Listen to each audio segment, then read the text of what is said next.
Oil workers found something strange out at sea. You seen something like that before? No.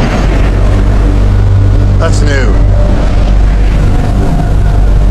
At the same time, the manager also noticed the scene. They saw a thick fog suddenly rise from the distant sea, and it was rolling straight toward their oil drilling platform. In just over 10 seconds, the entire platform was completely swallowed by it.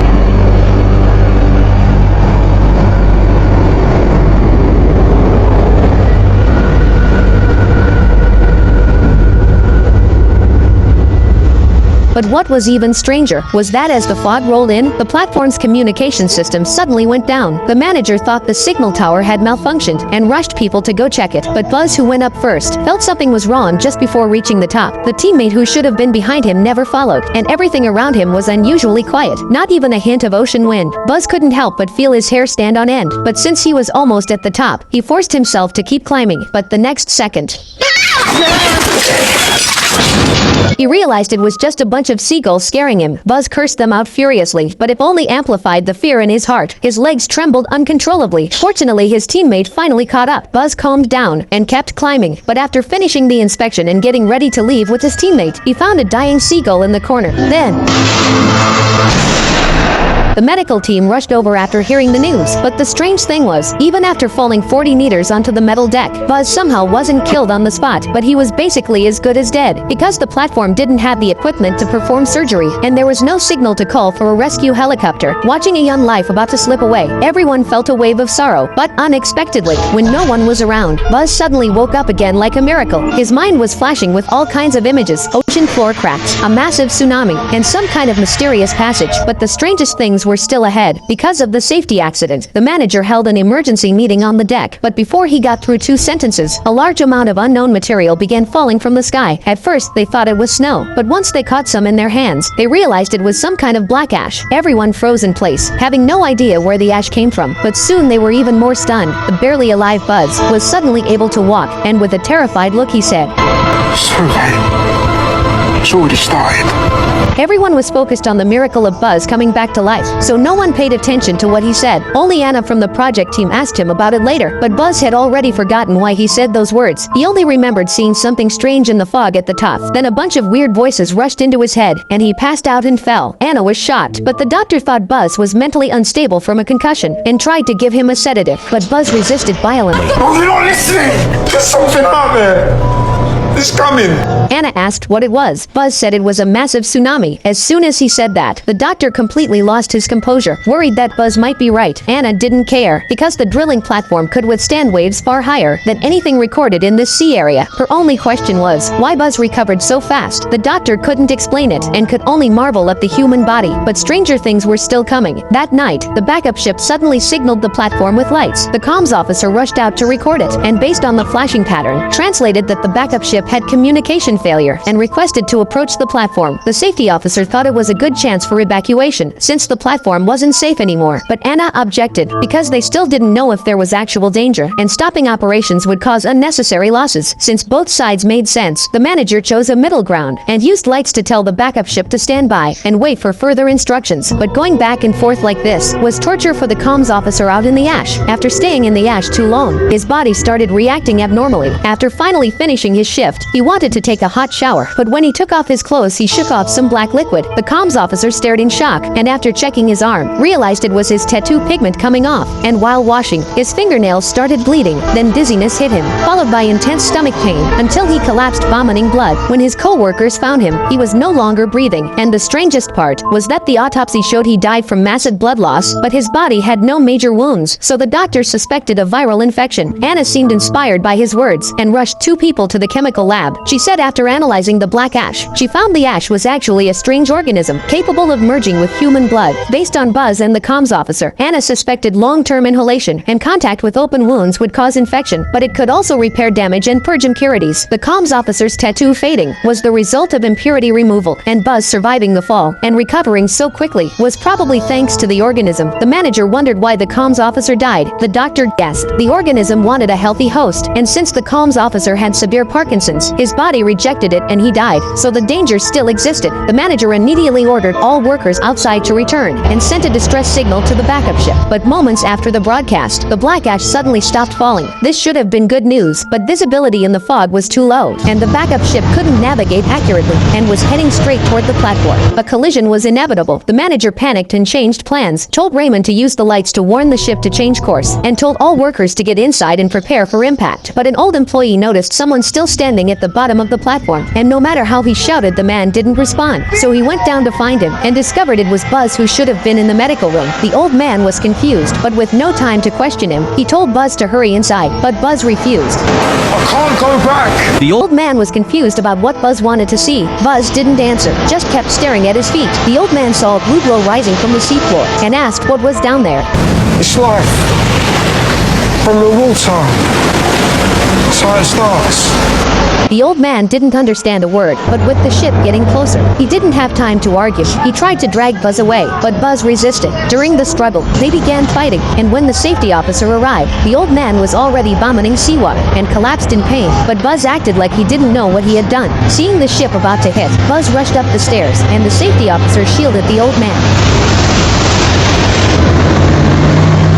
Seeing the ship successfully turn away from the platform, everyone let out a sigh of relief, but the old man still didn't wake up. The manager rushed to save him, but when the doctor checked, he confirmed the old man was dead. The doctor assumed he drowned, but after hearing from the safety officer that he died fighting Buzz, the doctor looked shocked. The manager quickly asked what was wrong. He drowned. Everyone felt their scalp tingle, but what made it worse was that the backup ship had vanished without a trace. With their last escape route gone, the manager prepared for a long stay on the platform, but fate toyed with them. The next morning, the fog began to clear visibly, but what appeared instead was the other drilling platform completely destroyed. Everyone grew even more terrified, afraid they would meet the same fate. Meanwhile, Raymond ran into Buzz in the medical room. Because of the old man's death, Raymond didn't dare approach, but Buzz already treated Raymond as one of his own and invited him to help protect the mysterious organism. Raymond was confused. Buzz didn't answer, just stared at the injured hand Raymond got yesterday. At that moment, Anna suddenly walked in. Buzz immediately turned and ran. Because of the danger he posed, Anna and Raymond didn't chase him. The manager heard the news and organized a platform-wide search for Buzz to prevent him from infecting others. At the same time, Anna made a new discovery. The cellular structure of the black ash was similar to a fossil they found when this well was first drilled, and oil is formed from the remains of ancient plants and animals after millions of years of compression. So she theorized that the organism might also be millions of years old, and the oil field they were drilling dated back to the late Permian period. Little did they know, their theory would soon be confirmed during the search. One worker searching the production zone found blue light coming from the storage tank. He couldn't understand why, so he called others to see. Buzz saw this and quickly struck. When safety officers arrived, the bearded man was seriously injured. Hike was furious and swore to find Buzz and teach him a lesson, but he unexpectedly found that plants were growing inside the storage tank, and at that moment, the seafloor suddenly collapsed, causing the entire platform to shake violently. The safety officers panicked, but the injured bearded man clutched his hand in pain. They asked him what was wrong and learned one of his rotten teeth had fallen out. The virus was purifying his body. Realizing he was exposed, the bearded man knocked out his safety officer and ran deeper into the production area. Meanwhile, a female worker spotted Buzz, and after the shaking stopped, she followed him, but she discovered that everywhere Buzz walked, strange plants had grown, and Buzz was tending to them near the storage tank. The woman knew she couldn't fight him, so she tried persuading him to come back, but he refused again because he felt its presence here and received its memories from millions of years ago. But the memories were too huge, so he couldn't explain them. He only knew that this organism would eventually destroy the platform and plunge the world into darkness, so he had to protect it. The woman was confused. Why protect something so dangerous? But as soon as she asked, memories of the drilling platform flooded into Buzz's mind again. He almost collapsed, but after regaining clarity, he said he still didn't know. He only knew the ancient organism was dying and needed protection. The woman was completely lost. At that moment, the bearded man appeared again, warning her not to take Buzz away. His expression twisted and hostile, ready to infect her, but Pike arrived just in time and scared them off with a powerful light, saving the woman. After this, the manager immediately sealed the production area, thinking this would calm things down, but Buzz was already preparing his next move. With guidance from the ancient organism, Buzz decided to shut down the pipeline connected to the oil field, but it was harder than he expected. After the bearded man closed the valve, all the pressure in the oil field surged into the pipeline, which would eventually explode. The only safe solution was to shut the wellhead at the seafloor, but the controls were in the main control room, and Buzz couldn't get there, so he asked the organism for help, and it gave him a reckless plan. plan. Meanwhile, Anna learned from Amy what Buzz said and became more convinced the organism was millions of years old. The next step was figuring out why Buzz wanted to protect it, but while they were researching, Raymond sat quietly drawing circles. Just then, the manager urgently summoned them over the broadcast. Buzz was shutting down the platform's safety systems, which would overload the oil system, causing a blowout that would kill everyone. The manager had no choice and ordered the wellhead completely shut down, but the recent shaking had damaged the system, so they had to send a remote robot to the seafloor to manually close it, and this was exactly what Buzz wanted. But as the robot descended toward the bottom, they all saw something unbelievable. A glowing blue circular pattern had appeared on the seafloor.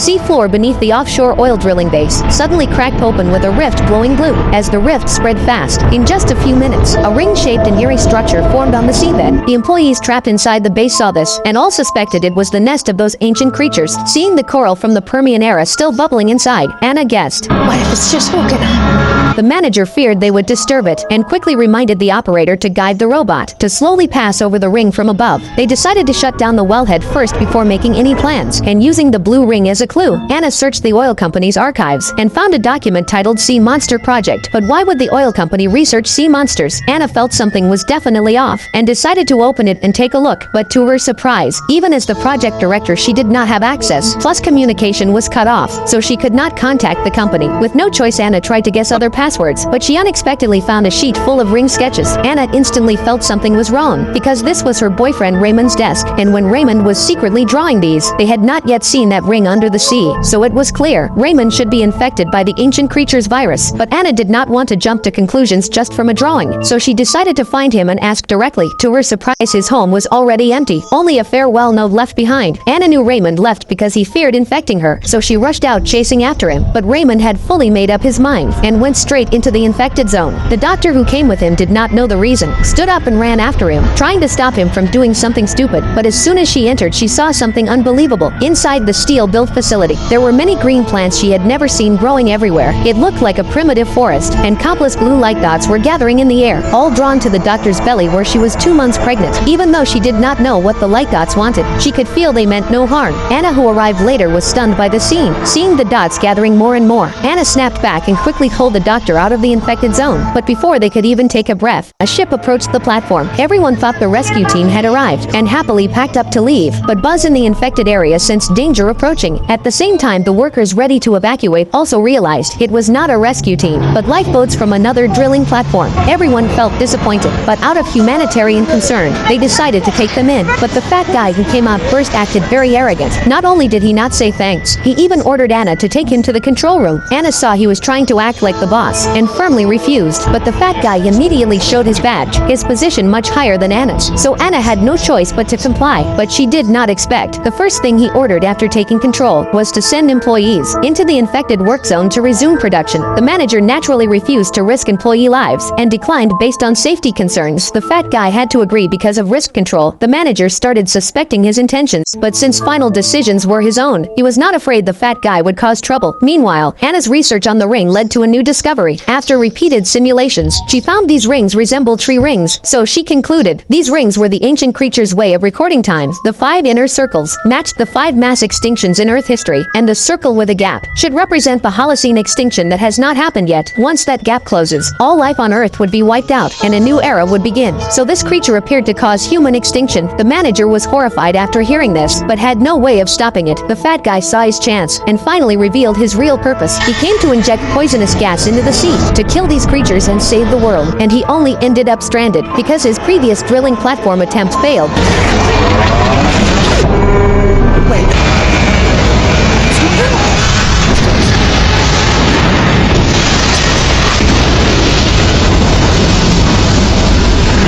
Despite his words, the manager still doubted him because an oil company had no reason to save humanity. The fat guy knew he could not hide it and spilled the truth. The company already knew about the creature when developing this sea region, and these creatures posed a destructive threat to oil. Even a tiny bit entering the storage would turn all oil back into organic matter, causing the entire field to be scrapped. Hearing this, the manager finally understood. The ancient creatures blocked the company's profits, so the company wanted them killed. Though he found this shameful, the company's previous attack had awakened and enraged the ancient creature. to prevent human extinction. The manager reluctantly followed the fat guy's plan, but Anna strongly opposed, since the fat guy had already failed once, and the ancient creature would not die so easily. Doing this would only anger it further. The assistant agreed, so the manager decided to seek peace first, and asked Raymond, who was infected but still conscious, to help. They planned to attack only if peace talks failed, but as the group set out, the fat guy used the empty management area to quietly find the technician who escaped with him. He brought into the control room, claiming the peace plan would definitely fail, and the company already predicted the creature would cut communication, so they arranged a helicopter, which would arrive in half an hour to pick him up. So as long as the technician helped inject the poison, he would bring him along to escape. The timid technician reluctantly agreed. Meanwhile, the manager's group reached Buzz. They said they understood. Buzz was not controlled by the ancient creature, but was protecting them to prove humanity was friendly. But Buzz did not respond, only stared at the ancient creature with teary eyes. Shot me hard. Anna urged Buzz to try again, or the whole world would be doomed. But Buzz could no longer do anything. His mind blank, and his body weakened from using too much mental strength. Elsewhere, the fat guy's plan was nearly done, but the technician's heart grew uneasy, because the fat guy had betrayed teammates before, and as expected, after the technician casually spoke, the fat guy revealed his true colors. He never intended to bring the technician along, because he knew too much. Seeing the technician laugh instead of panic, the fat guy sensed something was wrong. The technician had secretly turned on the platform's broadcast, so now everyone knew about the helicopter, and understood the fat guy's ugly intentions, but it was too late. The poison device had already activated, and the ancient creature was fully enraged. The ring began closing faster. The entire platform started shaking violently. The fat guy ran for the deck, seeing the helicopter arrive as promised. He was ready to leave everyone behind, but Parker was already waiting. The fat guy begged for mercy, saying he could take Parker alone, but Parker was not buying it, because even if he killed the fat guy, he could leave in the helicopter himself. Luckily, the doctor stopped him, planning to take the fat guy back for legal punishment. At the same time, the technician reported he had shut down the device, but it was still too late. The ancient creatures gathered, forming a closed ring, which meant destruction. Anna tried to plead again, but clearly, the ancient creatures were not giving them a chance. They could only run for their lives. But halfway through, Buzz decided to stay. Facing the manager's persuasion, Buzz said he would die either way, so he might as well stay and protect these plants. The manager realized Buzz wanted to prove human goodwill with his life, and said no more. Then ran toward the deck. At the same time, a massive tsunami appeared on the horizon, stretching beyond sight, rushing toward the platform. In the blink of an eye, it destroyed a drilling platform nearby. At the last moment, the manager and the others boarded the helicopter, and the tsunami passed beneath them, missing by less than 2 meters. Buzz walked toward the ancient creature until his body was fully covered. Wait! He's out!